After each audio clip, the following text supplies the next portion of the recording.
नमस्कार, आप सभी का स्वागत है। आज हम आपको बताने जा रहे हैं धार्मिक बातें पे कुछ बहुत ही इंपॉर्टेंट जानकारी। वो है, जिस पलंग पर आप सोते हैं उस पलंग के अंदर हम बहुत सारी चीजें रख के सोते हैं। जैसे आजकल जो पलंग आ रहे हैं उनके अंदर जब आप ढक्कन खोलेंगे तो उसके अंदर आप बहुत सारी चीज़ों को रखते हैं। और क्योंकि आजकल घर इतने छोटे होते हैं और दिल्ली और जो बड़े बड़े शहर हैं उनमें ज़्यादा बड़ा घर लेने का जो हमारा हिसाब किताब होता है वो थोड़ा कम लोगों के पास ही ये सौभाग्य होता है। लेकिन जो ज़्यादातर लोग हैं उनके घरों में छोटी छोटी कमरे होते हैं, छोटा घर होने के कारण, और जिसकी वजह से वो जो घर है उसमें ज़्यादातर जगह को इस्तेमाल करने की कोशिश की जाती है। अलमारियाँ ज़्यादा से ज़्यादा बनवाई जाती हैं। इसके साथ साथ आजकल एक चलन और है कि जो बेड होता है, जो आपका पलंग होता है, उसके अंदर ही आप बहुत सारी चीज़ें रखते हैं जो ज़्यादा इस्तेमाल की नहीं होती हैं। लेकिन कुछ चीज़ें जो बहुत ख़राब होती हैं अगर आप अपने बेड के अंदर रखते हैं, वो चीज़ें हम आपको बताने जा रहे हैं। ये चीज़ें आपके लिए घर में बहुत तरह की परेशानियाँ पैदा कर सकती हैं। आप जिस पलंग पर सोते हैं वो बहुत इंपॉर्टेंट होता है, बहुत ही ज़्यादा इम्पॉर्टेंट चीज़ होती है घर में, जिस पे आप ज़्यादा से ज़्यादा समय बिताते हैं। जी हाँ, क्योंकि आपको उस पर कम से कम 7 से 8 घंटे तो गुजारना ही होता है और जिसके पास आप सबसे करीब रहते हैं। वास्तु आपने सुना ही होगा। जी हाँ, वास्तु के अनुसार, वास्तु का ये कहना है कि पलंग आपका कैसा है ये बताता है कि आपकी मन की सेहत और शरीर की सेहत कैसी रहने वाली है। तो चलिए जान लेते हैं। इतनी इम्पोर्टेंट बात है कि भाई पलंग कैसा होना चाहिए और इसके अंदर हमें क्या चीज़ें नहीं रखनी चाहिए। तो आपको बताते हैं वो 10 चीज़ें जो आप अपने पलंग के नीचे तो कभी भी मत रखिएगा जहां पर आप सोते हैं। तो जी हाँ, एक है नंबर 1 पर कपड़ों की पोटली।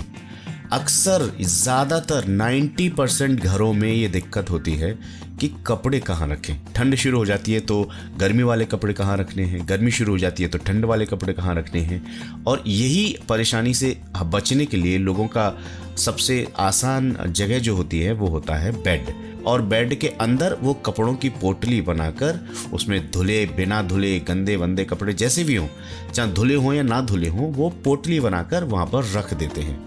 अक्सर लोग पलंग के भीतर गंदे या फटे पुराने कपड़े भी कभी कभी रख देते हैं, जो वास्तु के अनुसार बहुत खराब है। अगर आप ऐसा करते हैं तो ये आपके जीवन में कहीं ना कहीं बहुत परेशानी दे रहा है। आप उसको वहां से तुरंत हटाइए और जो काम के कपड़े हैं केवल घर में वही रखें तो ज़्यादा बेहतर है।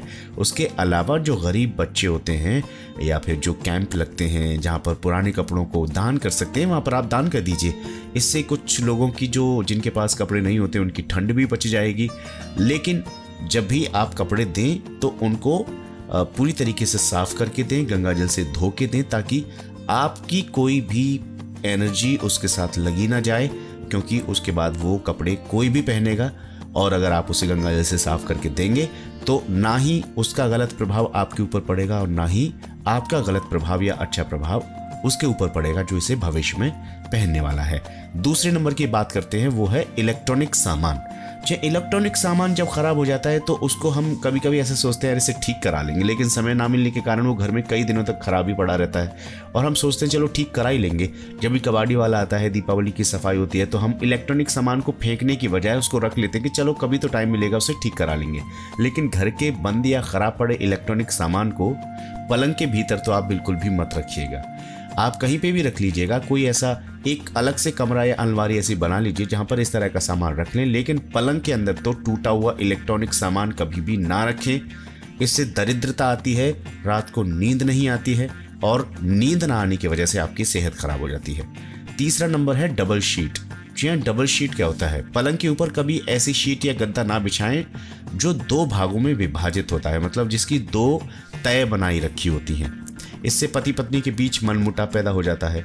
पलंग पर 2 अलग अलग गद्दों की बजाय एक ही गद्दे का प्रयोग करना चाहिए। इससे पति पत्नी में एकता और सामंजस्य बना रहता है।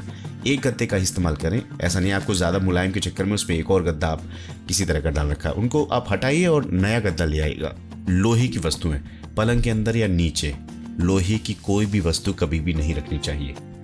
कई लोग ऐसी गलती करते हैं और उसको इसका खामियाजा भुगतना पड़ता है कि घर में दरिद्रता आती है, शनि का प्रकोप बढ़ जाता है, शनि की दिशा खराब हो जाती है। अगली 5वीं चीज है प्लास्टिक की वस्तु। पलंग के अंदर या नीचे प्लास्टिक की बनी चीजों को बिल्कुल भी ना रखें। पलंग के नीचे झाड़ू रखते हैं तो इस प्रकार की चीजें सोते समय हमारे मन और मस्तिष्क पर बहुत बुरा असर डाल सकती है। घर पर आर्थिक परेशानी बनी रहेगी, साथ ही घर में बीमारी रहेगी, कोई ना कोई हमेशा बीमार पड़ा रहेगा। तो अपने पलंग के नीचे, खाट के नीचे, बेड के अंदर कभी भी झाड़ू तो नहीं रखनी चाहिए। शीशा पलंग के सिरहाने या सामने किसी तरह का शीशा बिल्कुल भी नहीं होना चाहिए।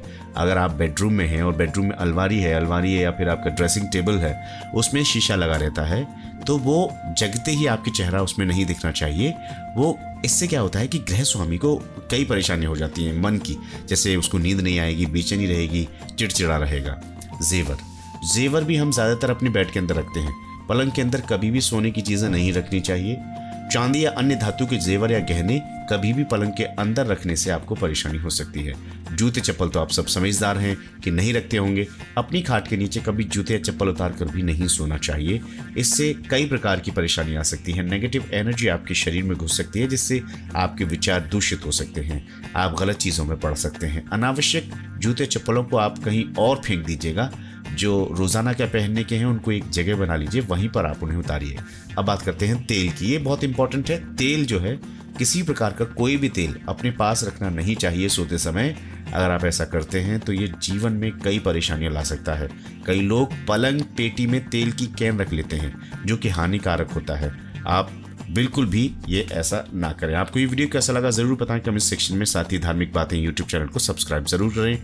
नमस्कार।